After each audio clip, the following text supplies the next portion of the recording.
हाँ, तो भाई लोग आपको क्यों पता नहीं इंग्लिश इतना मुश्किल जा रहा है, तो मैं एक सीधा-साधा तरीका बताने की कोशिश कर रहा हूँ, तो इसको समझते हैं। तो इंग्लिश सीखने के लिए सबसे पहली स्टेज होती क्या है कि ये समझना कि नाउन क्या होता है, प्रोनाउन क्या होता है, वर्ब क्या होते हैं, एडजेक्टिव्स क्या होते हैं, एडवर्ब्स क्या होते हैं।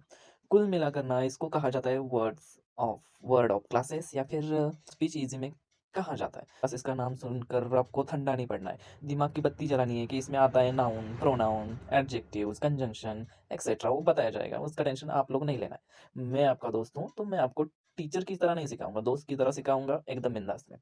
तो शुरुआत करते हैं नाउन से। तो देख लो नाउन मतलब नेम ही सीधी भाषा में कहा जा सकता है। फिर भी डेफिनिशन के लिए चलो देख लेते हैं।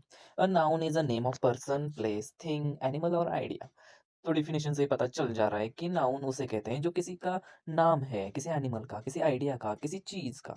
तो एग्ज़ाम के लिए चलो एक एग्ज़ाम्पल देख लो ये नीचे वाला। The dog is a barking. इसमें डॉग ये तो नाउन सबको पता है, डॉग एक नेम है तो डॉग एक नाउन बन गया। और दूसरा एग्ज़ाम्पल माइकल इज़ सिंगिंग ऐसा अगर मैं कहूँ तो ठीक है, इसमें माइकल एक नाम है इंसान का, पर्सन नेम। वो डेफिनिशन में हमको पता चल जा चुका है। आगे चलो देखते हैं प्रोनाउन।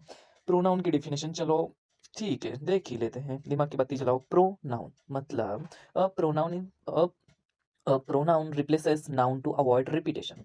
मतलब हर जगह हम नाम ही इस्तेमाल करेंगे तो मॉर्फोलॉजी जो सेंटेंस की होती है वो एक तरह सी दिखने लगेगी। जैसे कि रोहन ने ये खाया, रोहन वहाँ गया। उसमें रोहन, रोहन रिपीटेशन की वजह से जो सेंटेंस की मॉर्फोलॉजी है ना वो बिगड़ सी जाती है। तो दिमाग की बत्ती जलाने का है जल्दी से। रोहन की जगह हम क्या इस्तेमाल कर सकते हैं?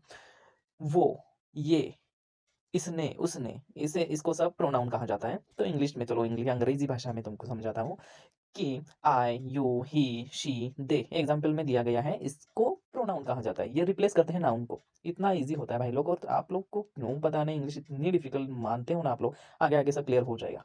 Don't worry. तो ओके, एग्ज़ाम्पल में एक शॉर्ट जल्दी से देख लेते हैं। इन ठीक है, शी इज़ माय फ्रेंड इसमें शी एक प्रोनाउन है। The book that you give me is good इसमें दैट ये प्रोनाउन है। ठीक है ना? चलो, अभी आप कहेंगे कि शी और दैट ये तो दोनों अलग हैं, फिर प्रोनाउन कैसे कहा जाता है? प्रोनाउन्स के भी सब पार्ट्स होते हैं, जिसमें पर्सन प्रोनाउन होता है, डिमॉन्स्ट्रेटिव प्रोनाउन होता है। तो इसमें जो शी है पहले एग्ज़ाम्पल में, शी इज़ माय फ्रेंड में जो शी है, इसे एक पर्सन प्रोनाउन कहा जाता है। और the book that you give me is good इसमें जो दैट है, इसे डिमॉन्स्ट्रेटिव प्रोनाउन कहा जाता है। इसके भी सब पार्ट्स हैं, लेकिन बोलने के लिए वो ज़रूरी नहीं होते भाई लोग, ठीक है ना? चलो, अगला पार्ट देखते हैं वर्ब। वर्ब, ठीक है, इसके डेफिनिशन में भी जाते हैं, एक्सप्रेसेस एक्शन और स्टेट ऑफ बीइंग। मतलब ये किसी क्रिया को दर्शाता है या फिर किसी स्थिति को, ठीक है ना? ये इतनी हिंदी तो समझ में आती है। और अंग्रेज़ी में बताया जाए इसके एग्ज़ाम्पल तो दे आर प्लेइंग, इसमें प्लेइंग एक वर्ब है।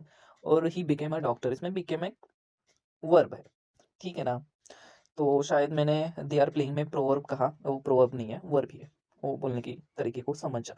कितना समझ में आया ना?